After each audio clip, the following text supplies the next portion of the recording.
Egypt to Japan without flying, days 49 to 51. I was based in Isfahan in Iran, and after having breakfast, I took the bus to go on a trip into the desert, where locals on the bus were very curious about me. Arrived into a small town with mostly empty streets, checked into my hostel where I had a private room for $7 a night, and it also served delicious homemade dinner. And the next day we were off. I hired a local driver to get me to remote places where there is no transportation. And even though the gate was closed for holidays, we just walked right next to it. The first place we went to was the Salt Flats, which is a desert lake that got dried up. That's right, it's not only Bolivia that has salt flats. There was even a guy there collecting big chunks of salt in plastic bags to sell it. And next we went into the sand dunes, where I enjoyed some sandboarding. There was also a guy having a ton of fun riding his bike on the dunes. And while it was quite windy, I had a lot of fun and enjoyed a beautiful sunset. Then we made a fire, cooked dinner, and watched the stars. It was cold, but I had a big smile on my face. The next day we drove back to town.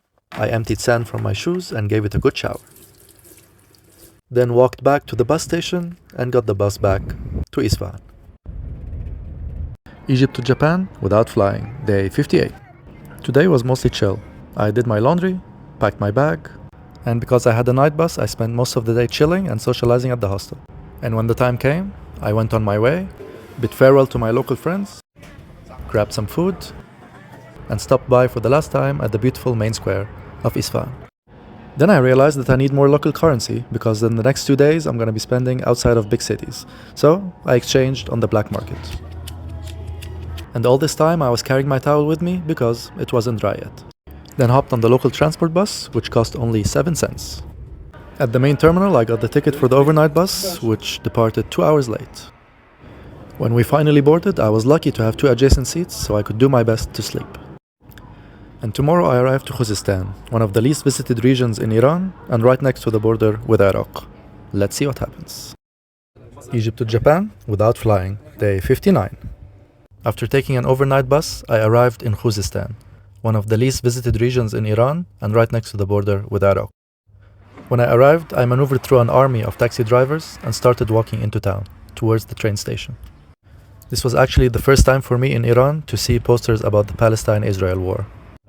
At the station I inquired about trains going to Tehran, the capital, and there was only one, which was 7 hours later. Great, gives me some time to walk around and do some exploring. When I got the ticket, I could not believe the price. Don't worry, I'm gonna tell you about it when I'm on the train. Since there wasn't much to see around town, I got a taxi for $2 to drive me towards the next town of Shush, and this was the really interesting one. As I walked around the market, one thing stood out about the people. Can you see it? Everyone looks Arab, no? And if it wasn't clear enough, here we go. I visited this place, which is where Prophet Daniel is buried, and my observations were confirmed. Most of the people there were speaking Arabic with me. This area being between Iraq and the rest of Iran, its residents are a mix of Arabs and Persians. Another thing I noticed is the amount of white cars on the streets. They were literally everywhere. It was a hot day, but my spirits were up. And as I was walking back towards the train station, this guy gave me a ride without me even asking for it. The station was in the middle of nowhere, but finally, after 7 hours of faffing around, I boarded the train. It was a 14-hour journey ahead of us, and for each small room, there were 6 people. So, it's fair to say, we became friends. They were even calling their friends and relatives to tell them, hey, there's an Egyptian on board. For the next few hours until sunset, we were rewarded with magnificent views. We just could not stop staring outside. And later for dinner, I had gourmet sabzi, which is my favorite Iranian dish so far. Then we pulled out the beds and got ready for sleep. So, how much was the train ticket? For the 14-hour sleeper train, including bed sheets, passing through amazing views, $3.50. And to all, a good night. Egypt to Japan without flying, day 60. After a long overnight train, I arrived in Tehran, Iran's capital. Being a big metropolitan, I went to take the underground metro. Unfortunately though, the ticket machines only took cards and foreign cards don't work in Iran. But luckily I found this gentleman who helped me out and bought a ticket for me and refused to take my money. It was so crowded that we struggled to close the doors and we had to push people inside. I went to a hostel which was fully booked, so I hopped on a bus and went to another which thankfully had a bed for me. On my first day in Tehran, I needed to go straight away to the immigration police. As an Egyptian, I'm allowed to stay in Iran visa-free for 20 days. This was day 19, so I needed to apply for an extension to have enough time to apply for a visa to the next country that I'm visiting, either Turkmenistan or Afghanistan.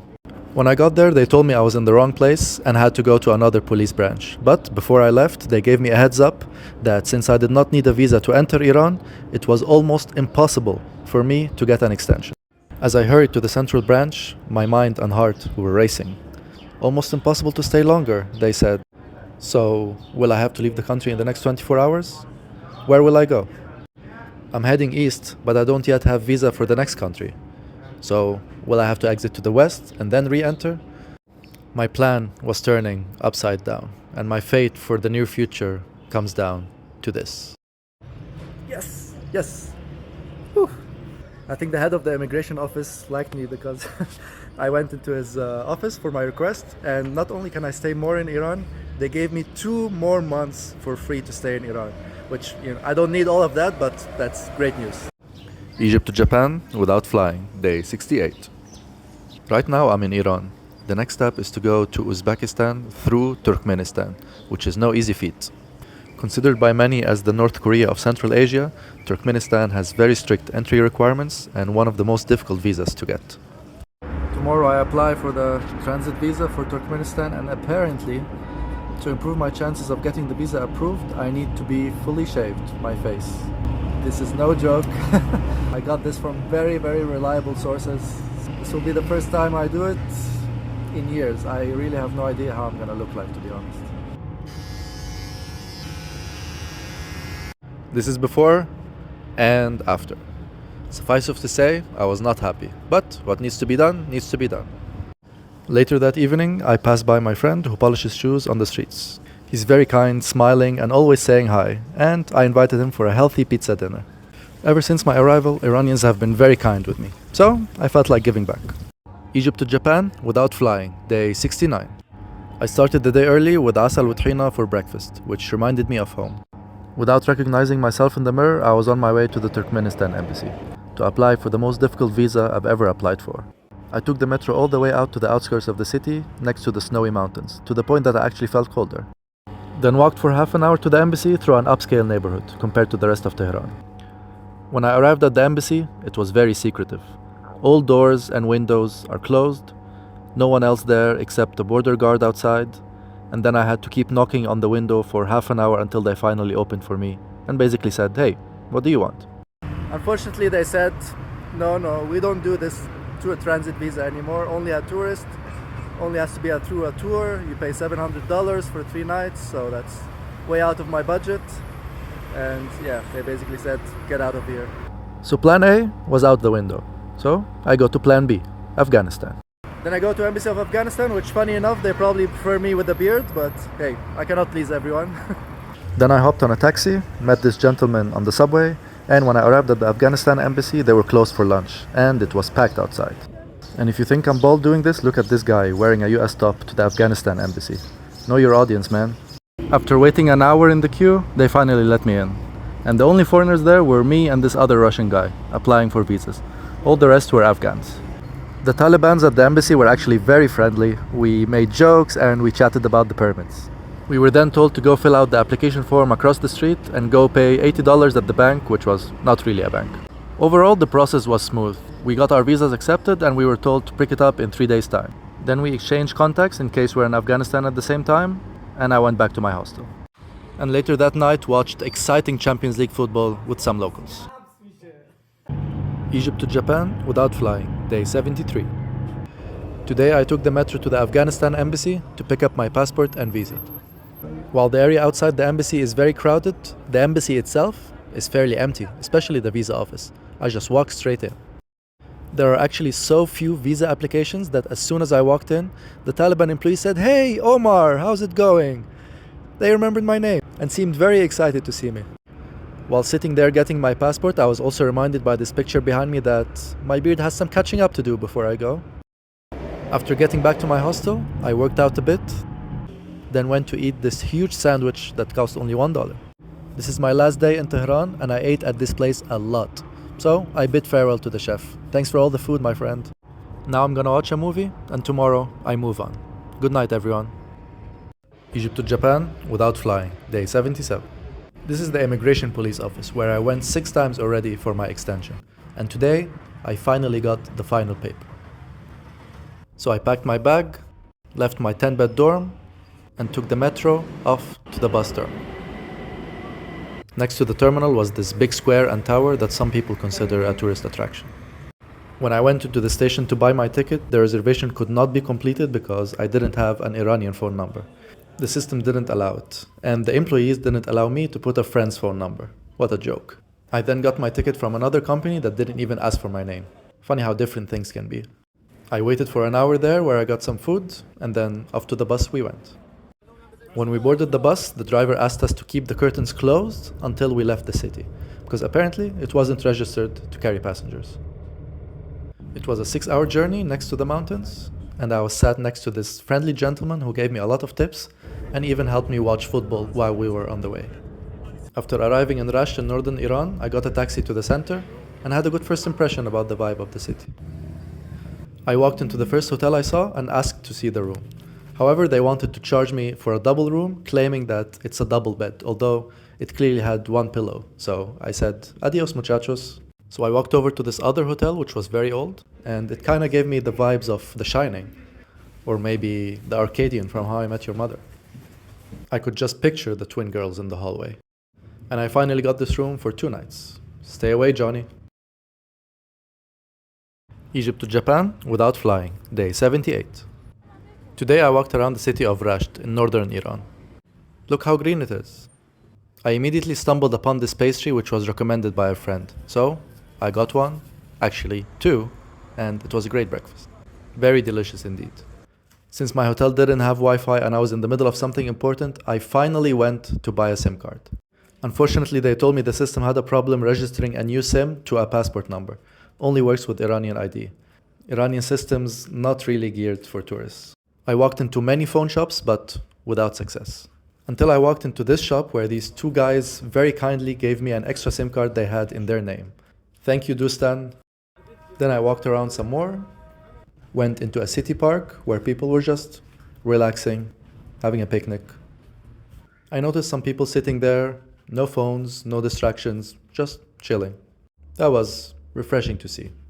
Then I got a smoothie and walked some more in the pedestrian-only center of the city. And when the night came, the streets were buzzing. It seemed like everyone was out, socializing, playing. It was a lovely atmosphere. Easily in my top 2 favorite cities in Iran, alongside Isfahan.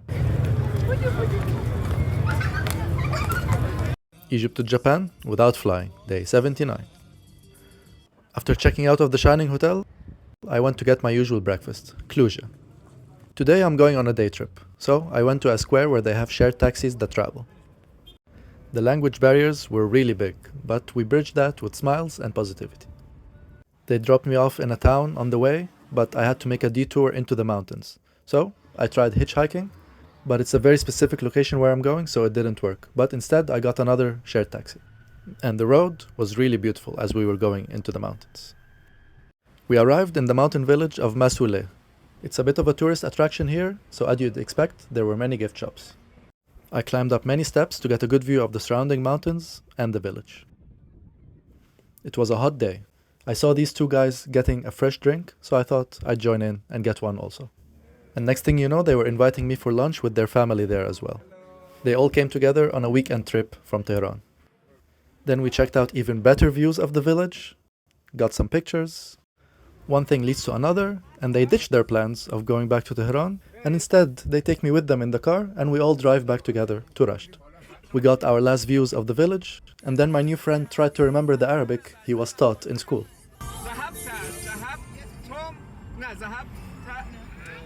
Then they told me they were going to take me to the Sri Lanka of Iran, and we passed by some beautiful tea gardens.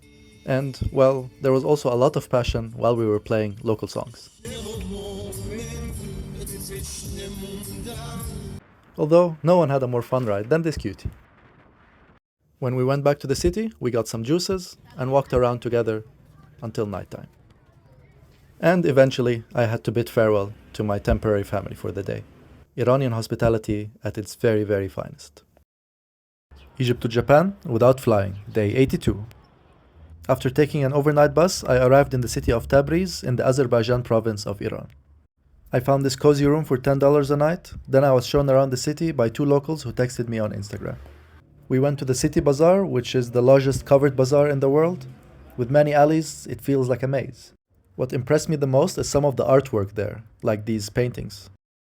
We then had kebab for lunch, went to the biggest city park where we walked around the lake, and then I hopped on a taxi for a little day trip. On the way we stopped by for gas and I could see why all transport options are so cheap here. 1 kilogram of natural gas is 1 cent. And this 1-hour taxi cost $2.50. Then I arrived to my destination, the unique ancient village of Kandovan. This village actually dates back about 6,000 to 7,000 years ago, older than the Egyptian pyramids. The rocky village is often referred to as the more pristine, less crowded version of Cappadocia, and for excellent reason. Walking through its steep alleys and watching locals go about their lives was like stepping back in time. Locals there live inside those rocks, so for example, this is a house, and this is another. I was even invited inside this guy's home where he was selling honey and this stuff, which I don't really know what it was or understood, but it was sweet and delicious. So I bought some because I like to support these kinds of communities. Then I walked up the hill on the other side to get a full view of the village, and I stayed until nighttime to see how that beautiful village looks like in the evening.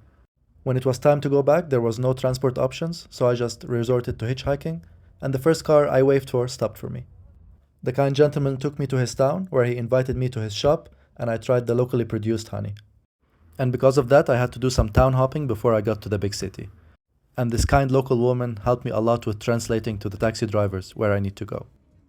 Egypt to Japan without flying, day 83. Today I did something extremely random. When I was roaming around the area on Google Maps, I found this area with very red and white colors. I got very curious, so I thought I'd make a day trip out of it and see what's there. I woke up just in time for lunch, where I had geima, a traditional local dish. Then hopped on a metro to go to the place where there are shared taxis that travel.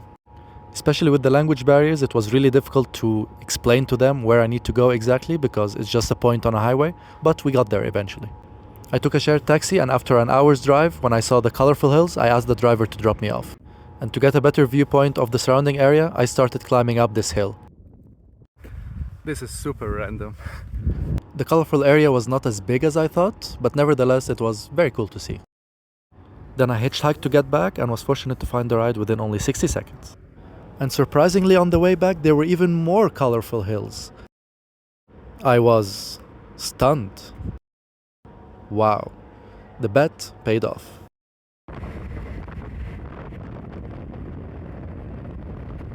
Egypt to Japan without flying, day 84. These are my final days in Iran, so I'm doubling down on local dishes, especially gourmet sapsi, my favorite. Today I took the bus to the train station, where I bought the ticket for the train that would take me across most of the width of Iran. The ticket salesperson tried to scam me a little bit, giving me change of 30,000 instead of my 300,000, thinking I won't notice, but I was alert and onto him. Before boarding the train, I had my passport checked and I was questioned a little bit by the police, but nothing serious. The train was clean, comfortable, and cheap. And this time, we had only 4 people in the room instead of 6. And this is the last video I'm sharing from Iran, as tomorrow I enter into Afghanistan.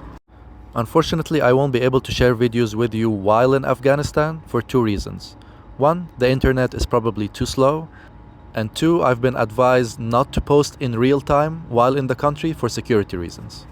I'll keep on preparing videos to share with you what I see and experience, but will only share them in about 2 weeks' time after I leave. And if you're curious, you can always check the link in my bio to see where I am in real time while in Afghanistan.